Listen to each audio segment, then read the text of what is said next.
Google Chrome open করলে Google ক্রোমের ইন্টারফেসটা ঠিক এরকম আসে।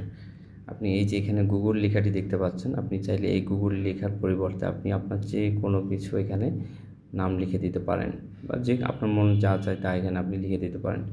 এটা খুবই সহজ। এই জন্য আপনি সার্চ অপশানে যাবেন, গিয়ে এখানে টাইপ করবেন মাই ডুডুল। মাই ডুডুল টাইপ করে এখানে সার্চ দিবেন। সার্চ দেওয়ার পর প্রথম যে লিঙ্কটি আসবে সেই লিঙ্কটিতে একটা ক্লিক করবেন।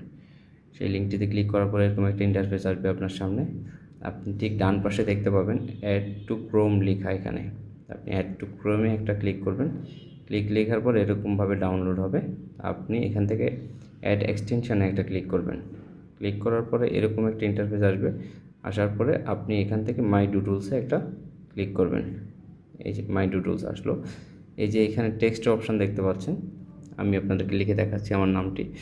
এখানে আপনি আপনার যে কোনো নাম লিখে দিতে পারেন। আমি আমার নামটা লিখে দেখাচ্ছি। নাম লেখার পরে আপনি এখানে শো প্রিভিউতে একটা ক্লিক করবেন। ক্লিক করার পরে এবার দেখতে পাচ্ছেন আমার নামটি পরিবর্তন হয়ে গিয়েছে। গুগলের জায়গায় এটা আমার নাম চলে এসেছে। ঠিক এভাবে আপনি চাইলেও যে কোনো নাম আপনি এখানে লিখতে পারেন। ধন্যবাদ সবাইকে।